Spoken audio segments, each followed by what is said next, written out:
मराठा आरक्षणाची धग आता पुन्हा एकदा पेटणार असून जालना जिल्ह्यातील अंतरवाली सराटीतून या नव्या लढाईचा रणशिंग फुंकला गेलाय। आंदोलनाची ही धग थंड करण्यासाठी राज्य सरकारचं एक मातब्बर शिष्टमंडळ अंतरवालीत धावून आलं होतं, ज्यामध्ये राज्याचे नामवंत मंत्री राधाकृष्ण विखे पाटील आणि भाजपचे आमदार प्रसाद लाड यांचा समावेश होता। गादीवरती बसून प्रदीर्घ काळ खलबत झाली। कुणबी नोंदी आणि प्रमाणपत्र वाटपाच्या विषयावरती चांगलाच खल झाला, पण नेहमीप्रमाणे सरकारकडून फक्त आश्वासनांची गाजरं मिळत आहेत हे ओळखून जरांगे पाटील चांगलेच गरम झालेत। आता पोकळ गप्पा नकोत, थेट जी.आर. काढा आणि अंमलबजावणी करा असा रोखठोक पवित्रा त्यांनी घेतलाय आणि सरकारला स्पष्ट सुनावून दिलं की साहेब, आता नाही जमणार, मी उपोषण करणारच। त्यांच्या या एकाच वाक्याने मुंबईच्या मंत्रालयापासून तर गावागावातल्या गल्लीबोळापर्यंत सगळ्याच राजकीय वर्तुळात प्रचंड खळबळ उडाली आहे। या बैठकीत जरांगे पाटलांनी थेट पुराव्यांचे कागदच समोर ठेवत सरकारची चांगलीच कोंडी केली।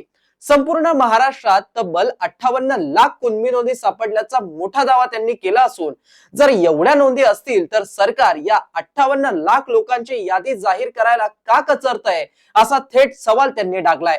त्यासोबतच हैदराबाद गॅझेटनुसार मराठवाड्यातील मराठ्यांना कुणबी प्रमाणपत्र कागदावर तर मिळतायत, पण जेव्हा गोरगरिबांची लेकरं व्हॅलिडिटी म्हणजे जात वैधता प्रमाणपत्र मागायला जातात तेव्हा शासकीय बाबू त्यांना चक्रावून सोडतात।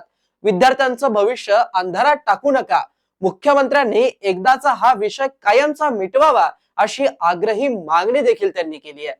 चर्चेचा पारा तेव्हा आणखीन वाढला जेव्हा जरांगे पाटलांनी थेट मुख्यमंत्री कार्यालयावरती एक भयंकर बॉम्ब टाकला। ज्या गोरगरिबांच्या कुणबी नोंदी सापडल्या त्यांना प्रमाणपत्र देऊ नका म्हणून थेट मुख्यमंत्री कार्यालयातून फोन करून कामं थांबवली जात असल्याचा खळबळजनक आरोप त्यांनी केलाय।